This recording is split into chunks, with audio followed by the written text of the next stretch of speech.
টসে জিতে ব্যাটিংয়ে নামে ওয়েস্ট ইন্ডিজ, আর শুরুতেই যেন ঝড় তোলেন আকিল আতানজি আর শাইহুব। 6 ওভারের মধ্যেই মাঠ কাঁপিয়ে দেন দুই ব্যাটার। তাসকিন থেকে রিশাদ, কাউকেই রেহাই দেননি তারা। মাত্র 6 ওভারে উঠে যায় 53 রান। পাওয়ার প্লে শেষে তো আরও আগ্রাসী হয়ে ওঠেন তারা। ওভার প্রতি 10 রান করে নিতে থাকেন। ঋষাদের 1 ওভারে 2 ছক্কায় 15 রান, মনে হচ্ছিল আজ 200 পেরোনো নিশ্চিত। তখনই দলে ত্রাতা হয়ে আসেন নাসুম আহমেদ। 13তম ওভারে বোলিংয়ে এসেই ম্যাচ ঘুরিয়ে দেন তিনি। ওভারের তৃতীয় বলে ক্যাচ আউট আতানজে, পরের বলেই বোল্ড রাদারফোর্ড, গোল্ডেন ডাক। পরের ওভারে বল হাতে আসেন মুস্তাফিজ। পঞ্চম বলে 50 মারা শাইহুবকে বিদায়। ওয়েস্ট ইন্ডিজ হঠাৎই চাপে পড়ে যায়। ঋষাদ প্রথম ওভারে 15 রান খেলে পরের 2 ওভারে দারুণ কামব্যাক।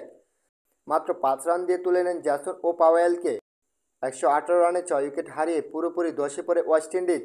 শেষ ওভারে মুস্তাফিজের জোড়া আঘাত শেপার্ড ও ফিয়ারে দুজনকেই ফিরিয়ে দেন। ওয়েস্ট ইন্ডিজের ইনিংস থামে 149 রানে।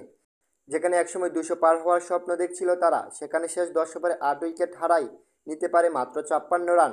নাসুম, রিশাদ আর মুস্তাফিজ এই তিনজনই অবিশ্বাস্য স্পেলে ফিরে আসে বাংলাদেশ।